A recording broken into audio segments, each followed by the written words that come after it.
Frédéric Chaumont pour la chaîne Agora TV et la chaîne Jasper Madère. Bonjour à tous. Voici les différents titres qui seront abordés sur cette vidéo. Grande-Bretagne. Boris Johnson tente de nouveaux mensonges pour se dédouaner de l'Ukraine. Déclassification du dossier JFK. Nous allons enfin en savoir plus sur l'assassinat de JFK en novembre 1963. Macron organise sa guerre avec les trains de rapatriement d'urgence, le livret de survie. Il va tenter de semer la peur jusqu'au bout. Mais commençons cette vidéo par un message de sagesse. J'emploie volontairement le terme sagesse, car la volonté de produire une solution de paix nous paraîtra toujours préférable à une solution de guerre dont l'Union européenne et le dictateur belliciste Emmanuel Macron refusent de s'écarter. Monsieur Macron, il serait sage de cesser de jouer avec le feu. Vous semblez croire qu'en provoquant la Russie, vous pourrez affaiblir son influence. Mes chers compatriotes, je me tiens devant vous aujourd'hui non seulement en tant que président de la Fédération de Russie, mais également en tant que défenseur de notre grande nation, de son histoire glorieuse par des siècles de combats et de victoires. La Russie n'est pas simplement un pays, elle est une civilisation, un héritage précieux, forgé dans la douleur, la détermination et une force inébranlable. La grandeur de notre nation ne se mesure pas par la taille de ses frontières, mais par la profondeur de son histoire. Une histoire marquée par des luttes héroïques, une résistance face à toutes les tentatives de domination et un peuple dont le courage a triomphé des obstacles les plus colossaux. Nous avons traversé les âges, du joug des invasions mongoles aux horreurs de la Seconde Guerre mondiale, pour en sortir toujours plus fort. Ce n'est pas un hasard si la Russie demeure aujourd'hui l'une des plus grandes puissances mondiales.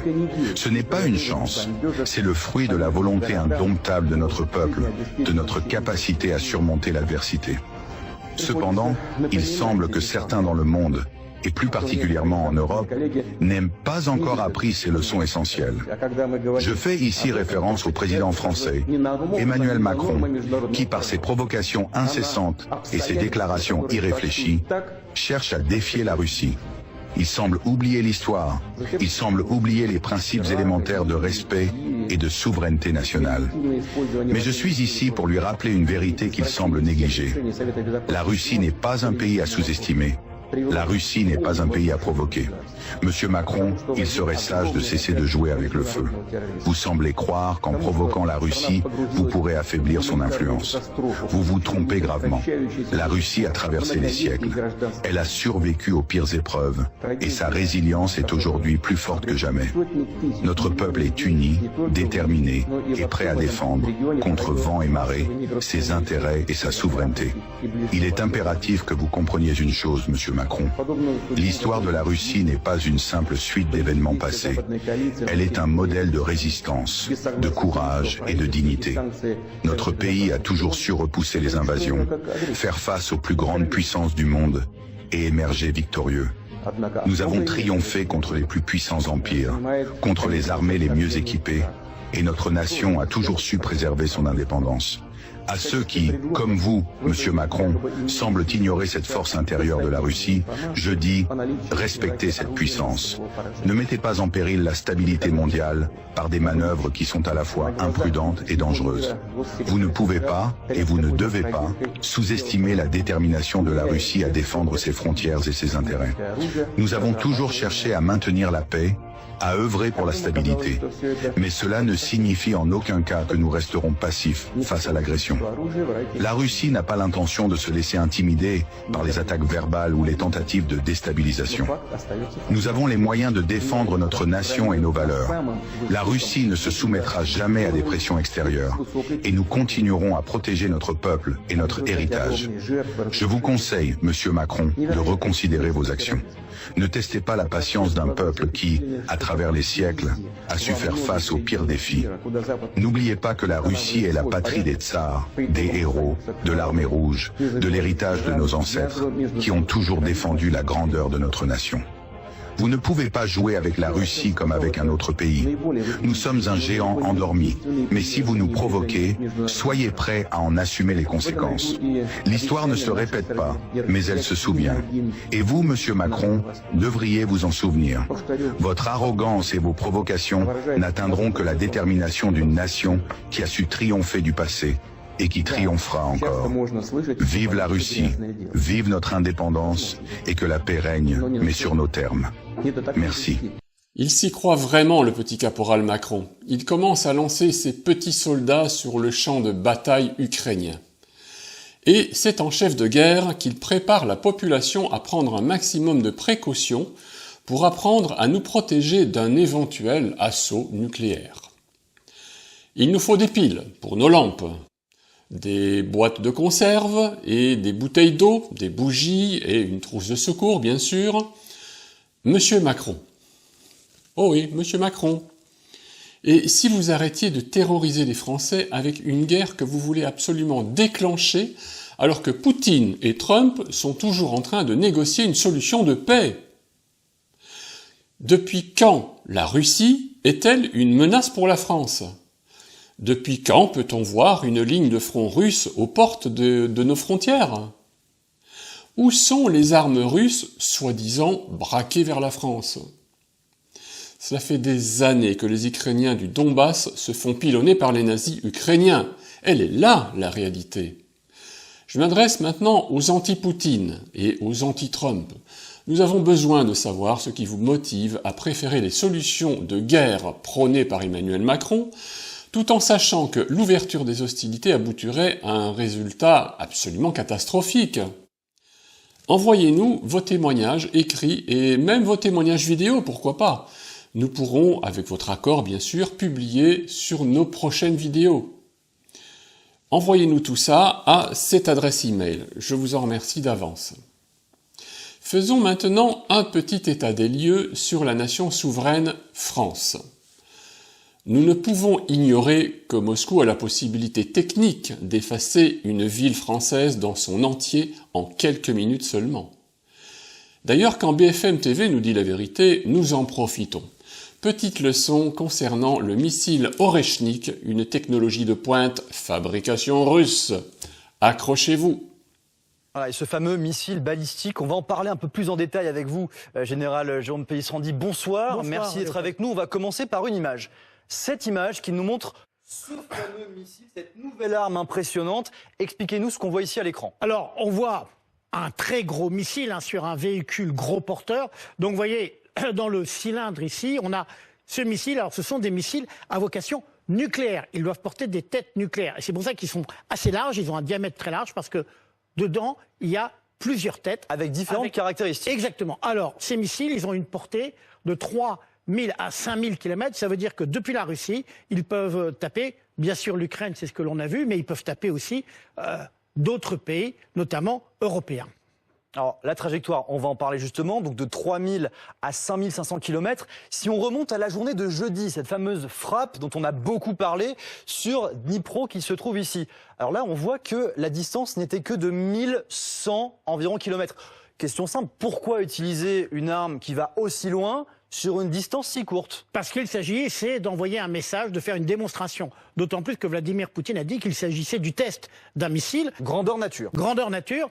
D'habitude, quand on teste un missile, on le fait sur son territoire national. Là, ils l'ont fait sur l'Ukraine, sur la ville de Dnipro, pour envoyer un message très clair aux Ukrainiens, aux Européens. En tout cas, il y avait une volonté délibérée et de démontrer le savoir-faire russe. Alors allons justement dans cette ville de Dnipro pour voir ces images. Alors vous me disiez en préparant l'émission, c'est la première fois qu'on a accès à ça. Exactement, parce que on voit 6 impacts. Ça veut Le dire troisième, voilà, le quatrième, le 5e et le 6e ici. Et ça, c'est la première fois que l'on a des images de l'utilisation de ce type de missile qui, je le rappelle, est à vocation nucléaire. Sauf que là, il avait en fait des charges conventionnelles. Mais il est fait pour des frappes nucléaires, là où les intérêts russes seraient entre guillemets menacés. Et allons justement dans le détail avec une photo que vous nous avez apportée pour comprendre ces 6... six objectifs qui ont été envoyés. Exactement. Alors là, il n'y en a que 3, mais vous voyez, on voit les roues du véhicule, ça donne derrière l'idée, vous voyez, ce gros, voilà. Et donc, on a ce missile, et au-dessus du missile, là, on a 6 têtes. Ça pourrait être, dans ce cas-là, des têtes nucléaires. Là, il y en a 3, mais imaginez que le missile qui a été tiré, il a 6 têtes du même genre, sauf que c'était conventionnel cette fois-ci, mais ça pourrait être nucléaire la prochaine. Imaginez 3 têtes nucléaires qui tomberaient sur Paris. Moscou se trouve à 2480 km de Paris à vol d'oiseau. Le missile Oreshnik, qui peut se déplacer jusqu'à Mach 10, 10 fois la vitesse du son. Petit problème de niveau CM2. Combien de temps faudra-t-il au missile pour effacer notre belle capitale? Réponse, 12 minutes et 4 secondes. Ce missile ne peut pas être intercepté, car trop rapide. Et nous ne disposerions pas de suffisamment de temps pour envoyer des contre-mesures pour arrêter ce bolide.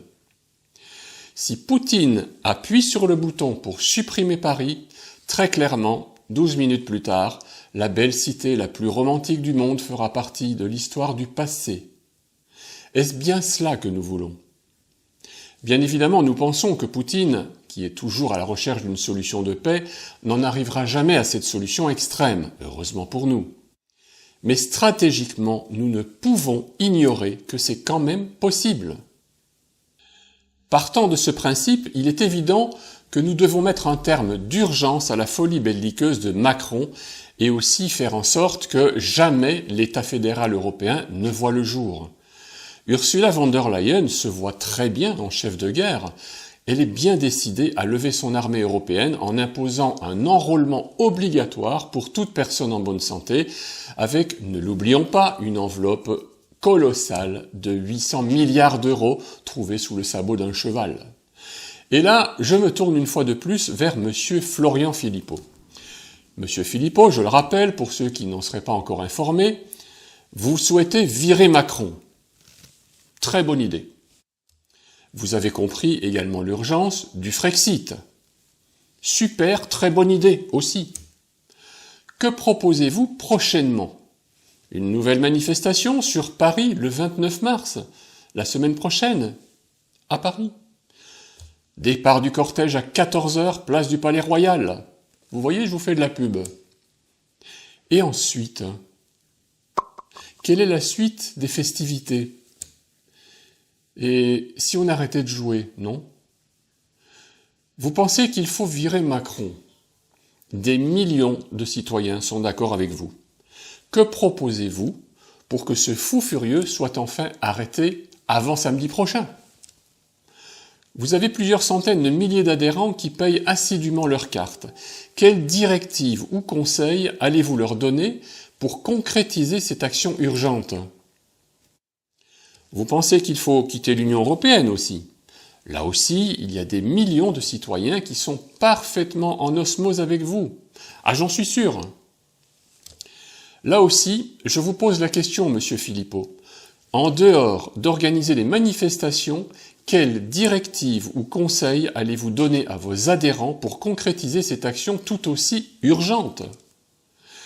Si vous continuez à organiser des manifestations dans toute la France pendant les 10 prochaines années, malheureusement la guerre de Macron aura déjà eu lieu, et sans être cynique, beaucoup de gens qui nous écoutent aujourd'hui ne seront plus de ce monde. La balle est dans votre camp, Monsieur Philippot. Les Français vous écoutent. Vos adhérents vous écoutent. Boris Johnson vient d'admettre que la théorie du complot était vraie depuis le début. Les nazis ukrainiens ont empêché la paix en 2019.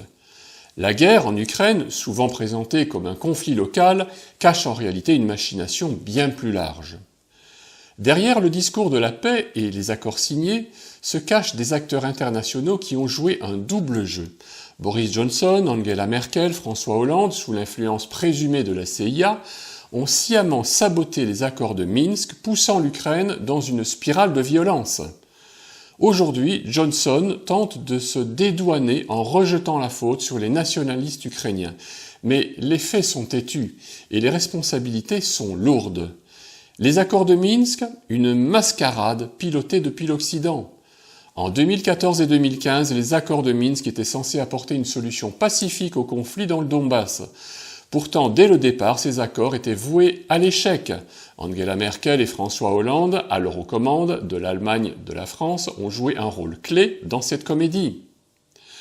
En décembre 2019, lors du sommet de Normandie à Paris, Vladimir Poutine a rappelé l'importance à respecter ces accords. Mais comme l'a avoué plus tard Volodymyr Zelensky, Kiev n'avait jamais eu l'intention de les appliquer, et Merkel et Hollande le savaient parfaitement. Pourquoi ? Parce que ces accords révèlent qu'une façade, l'objectif qui était de gagner du temps pour renforcer l'armée ukrainienne et préparer le terrain à un conflit plus large. Volodymyr Zelensky a toujours su que ces accords ne seraient pas respectés et seraient devenus un pantin des intérêts occidentaux. La CIA joue un rôle clé en tant qu'acteur dans la montée des nationalistes ukrainiens et la marginalisation des voix pro-russes. L'histoire jugera ses dirigeants pour leur rôle dans ce conflit. Revenons maintenant 62 ans en arrière, l'année où je suis né. L'infortuné John Fitzgerald Kennedy était sauvagement assassiné à Dallas devant une foule médusée et impuissante. Après une enquête bâclée et trop rapidement classée, nous ne saurons jamais qui fut responsable de ce drame qui n'a évidemment pas été fomenté par hasard. Le président de l'époque savait trop de choses et il fallait le faire taire. Donald Trump va donc enfin pouvoir déclassifier tous ces éléments de cette enquête qui aurait dû être rendue publique depuis bien longtemps. Israël a ordonné l'assassinat de JFK. Les dossiers JFK confirment qu'il existait un lien de renseignement secret entre la CIA et les services de renseignement israéliens supervisés par James Angleton, le chef du contre-espionnage de la CIA. L'implication d'Israël dans ces opérations américaines sensibles a été dissimulée en contournant tous les canaux de renseignement habituels. Tous les renseignements liés à Israël étaient filtrés par James Angleton. James Angleton contrôlait tous les renseignements transmis au FBI. Les documents étaient soigneusement épurés afin que les services de renseignement israéliens ne soient jamais directement identifiés. Il s'agissait d'une opération secrète dissimulée au grand jour. Les dossiers vont maintenant être épluchés de façon chirurgicale afin de reclasser chaque responsabilité aux bonnes personnes physiques et surtout aux bonnes personnes morales. L'assassinat ne fut pas une action isolée d'une personne, mais bien d'une organisation bien plus vaste que nous appellerons plus tard le Deep State ou État profond. Ceux-là même qui tentent aujourd'hui de mettre le monde à l'envers sous l'appellation du Nouvel Ordre mondial. Il est essentiel aujourd'hui que les choses deviennent plus claires pour que les citoyens qui pensent encore qu'Emmanuel Macron et l'impératrice von der Leyen sont là pour sauver notre pays. C'est exactement l'inverse. Nous devons arrêter de croire au Père Noël. Il n'existe pas, malheureusement. Mais revenons un instant à la guerre de Macron. Vous le savez, nous le savons, il ne lâchera pas le morceau. Il veut sa guerre coûte que coûte, et en plus d'avoir déjà organisé des trains et ambulances pour le rapatriement des blessés et des morts, il organise également la distribution des livres de survie. D'ailleurs, à ce propos, n'oubliez pas de fermer vos portes en cas d'alerte nucléaire. J'espère évidemment que vous avez pensé à recouvrir votre porte d'entrée d'une couche de plomb d'au moins 10 mm d'épaisseur, sinon vous pouvez laisser votre porte ouverte, ce sera pareil. De plus, ça ne serait pas un comprimé d'iode qui vous mettrait à l'abri des radiations. La distribution de ce livret de survie est un délire absolu, et on peut déjà imaginer de quelle façon les pays étrangers vont s'esclaffer face à l'incompétence incroyable de Macron qui continue à jouer au petit chef de guerre. pas m'entendre d'une telle connerie. Tout a été dit, de toute façon Didier, il a tout dit. On revit ce qu'on a vécu lors du Covid, on ne sait plus quoi inventer. Enfin, je sais pas, il a que ça à foutre, notre président. Aujourd'hui, on a un problème de pouvoir d'achat, on a un problème de QTS, on a plein de problèmes en France. Il nous sort un kit de survie avec un jeu de cartes. Si j'emmène un Uno, ça va faire l'affaire. Enfin, ils nous prennent pour des cons, quoi. Ils nous prennent pour des cons. En plus, et on paye. Et on paye. Et on paye. Et je soigne beaucoup de personnes âgées. Mais s'ils savaient à quel point c'est anxiogène, est-ce que le but, il est pas là? Est-ce que le but, il n'est pas de faire flipper tout le monde, comme ça ferme bien vos gueules? Et dans la famille délire, je vais également choisir le fils Glucksmann, Raphaël de son prénom, qui trouve drôle de réclamer le retour de la Statue de la Liberté vers la France, car les États-Unis ne la mériteraient pas. Là, une fois de plus, nous sommes la risée du monde entier. Écoutez l'attaque de la Maison-Blanche contre la France. Un membre français du Parlement européen pense que les États-Unis ne représentent plus les valeurs de la Statue de la Liberté. Il veut que la Statue de la Liberté leur soit restituée. Le président Trump va-t-il renvoyer la Statue de la Liberté en France ? Absolument pas. Et mon conseil à ce politicien français de bas étage serait de lui rappeler que c'est uniquement grâce aux États-Unis que les Français ne parlent pas allemand en ce moment. Il devrait manifester un peu plus de reconnaissance envers notre grand pays. Voilà donc la charge de la Maison-Blanche, l'événement ce soir. Pour bien comprendre ce qui se passe, écoutez d'abord les propos de Raphaël Glucksmann qui ont motivé en quelque sorte la réplique de la part de l'administration de Donald Trump. Rendez-nous la Statue de la Liberté. On vous en a fait cadeau. On vous en a fait cadeau. Mais apparemment, vous la méprisez. Alors elle sera très bien ici, chez nous. Et voilà, action-réaction, Gallagher-Fenwick. Rarement, si vite, la Maison-Blanche réagit aux propos d'un politicien, d'un homme politique français européen. Alors du côté de la Maison-Blanche, on est sur de l'histoire. Du côté de Raphaël Glucksmann, me semble-t-il, on est plutôt sur un coup, j'allais dire, médiatique de buzz, dont je ne vois pas trop l'intérêt dans un moment géostratégique qui commande un comportement et des propos tout autres. Clairement, la France est devenue un cirque, vu de l'étranger.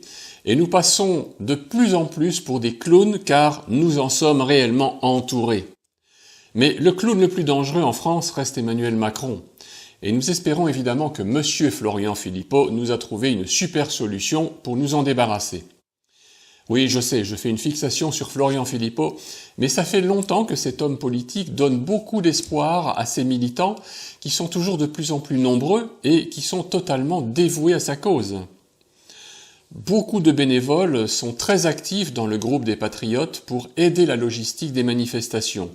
Beaucoup aussi n'hésitent pas à investir leurs propres moyens pour faire marcher cette machine bien huilée et ne sont pas suffisamment aidés dans ce travail. Par exemple, les frais de déplacement ne sont pas pris en charge. Avec un montant des adhésions, beaucoup de ces charges pourraient être soulagées pourtant. Il est grand temps maintenant d'aboutir à ce précieux objectif Stop Macron et Stop Union européenne. Si les actions sont enfin concrètes, nous les soutiendrons. Chères résistantes et chers résistants, je vous dis à très bientôt.